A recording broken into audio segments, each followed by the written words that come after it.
Hello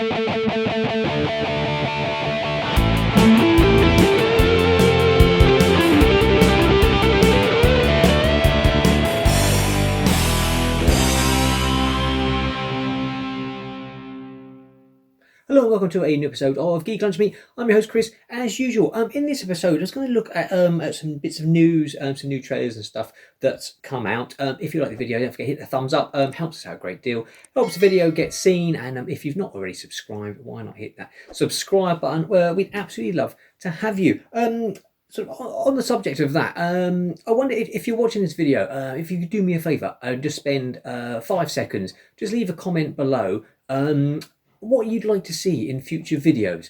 I appreciate that. I tend to flit around. I've got quite a lot of different interests. So obviously I've got the videos where we've got the vintage toy restorations. One I've done recently on a Biker Scout figure from Return of the Jedi. Check it out if you've not seen that already. I've got obviously there's some model kit builds. Obviously there's news videos like the one I'm going to do now, movie reviews, TV reviews. The videos where I look at sort of different collectibles that I've acquired over the years. I'm quite happy to sort of mould the channel going forward with input from you yourselves, the viewers. So if there's anything you'd like to see more of, please let me know. Anything I don't cover that you think might be a good fit. Obviously, it's all sort of it's all sort of geek and pop culture related. But yeah, anything that sort of fits in those parameters. If you could let me know in the comments below what you'd like to see, that'd be fantastic. So on with the news. First of all. I think last week we had the trailer for Dune Part 2. You've probably seen it already if you're a good little geek. But yeah, I'll drop a link to it in the description below, as always, if you've not seen it. Yeah, it looks absolutely fantastic. 3rd of November, it's coming out. Denis Villeneuve has said it's not a sequel as such. It is a continuation. Literally pick up from where Part 1 finished off. I mean, the trailers, Denis Villeneuve, I think, is one of the best visual directors working in the business today. Like Blade Runner 2049 was outstanding, obviously Dune Part 1. And yeah, the visuals we get in the trailer, it's only the first sort of teaser trailer, so we don't get any of the sort of the really big shots, but I mean, we get to see Paul Atreides riding one of the sandworms, and Denis Villeneuve has said that after sort of all the sort of quite dialogue heavy and slower pace of the first film, that the second film is going to be epic battles, sandworms and all sorts of stuff going on, which I can't wait for. I mean, the cast is ridiculous. Timothy Chalamet, Zendaya, we've got Rebecca Ferguson, Josh Brolin, Austin Butler, fresh from his turn as Elvis, Florence Pugh, Dave Bautista, Christopher Walken, absolutely fantastic to have him on board. Stellan Skarsgård, Charlotte Rampling, Javier Bardem, Tim Blake Nelson, to name just a few. Absolutely stellar cast. So yeah, looking forward to that. 3rd of November. Check out the trailer if you haven't already. A completely different type of film. We also got the trailer for Meg 2. The Trench. Yep, the Stath is back. The first Meg, I must admit, I've got a soft spot for it. I like, shark movies, Jaws being one of the greatest films ever made. And obviously, the Meg is, nowhere on par, even anywhere remotely near Jaws. But yeah, it was okay, good fun. The main problem I had with it was that, they were obviously trying to get more of an audience for it, which you can understand. They want to make the money back, but cutting out any gore, people being chomped by a giant shark, when that's what you want to see in these type of films, was a real miss for me, unfortunately. But I've got some hopes for the second one. I'm sort of cautiously optimistic. It's directed by Ben Wheatley, who gave us Free Fire, High Rise, Sightseers, and Kill List. Some really good movies. And Meg 2 seems a really odd choice for him. I don't know why he picked this. I don't know if it was just a case that some Hollywood executives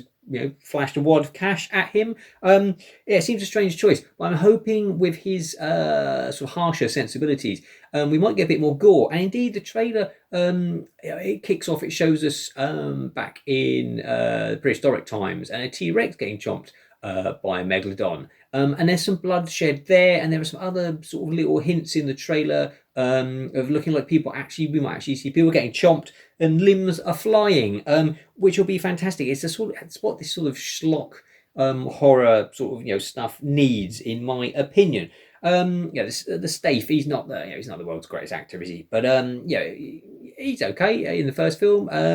Giant sharks. It looks like we've got a giant octopus as well, and some other sort of creatures that may have come through from the trench as well. So yeah, it's looking at a bigger scope.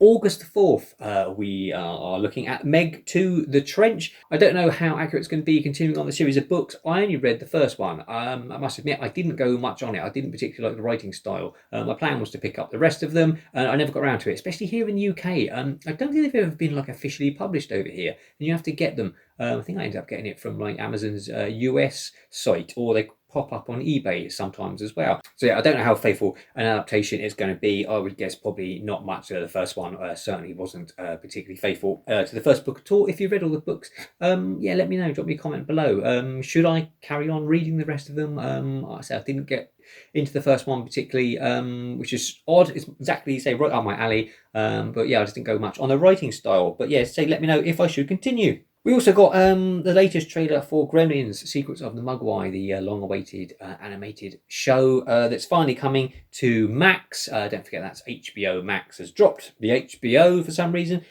May the 23rd. I'm still not, the animation style doesn't grab me. It looks cheap, which is odd considering it seems to have been in production for absolute years. I know it's aimed at a younger audience, but Gremlins obviously, was it 84 it came out?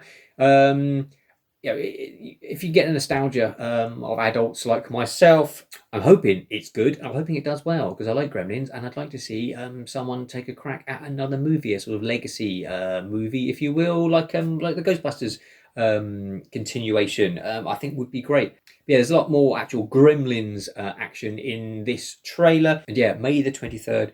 That hits Max. I don't know what we're going to get in the UK here, possibly Sky Atlantic or one of those channels. So we will see on that one. And after a lot of rumours, is it going to happen? Is it not going to happen? It finally looks like Beetlejuice 2 is moving forward, and they've actually given us a release date, 6th of September 2024. Michael Keaton will be coming back as Beetlejuice, Winona Ryder, and apparently Jenna Ortega from the Wednesday show. Tim Burton back on board to direct. Yeah, this could go one of two ways to me. I love the original Beetlejuice. I love Tim Burton. I like most of his stuff. Some of his later stuff's a bit ropey, although the Wednesday series I did really enjoy. So if you can capture some of the magic of the first one, though it's quite, it's such a sort of strange and distinct story. It'd be interesting to see what plot they come up with to continue it on. But yes, it definitely does look like Beetlejuice 2 will be coming our way in let's say 6th of September 2024. And finally, last bit of news.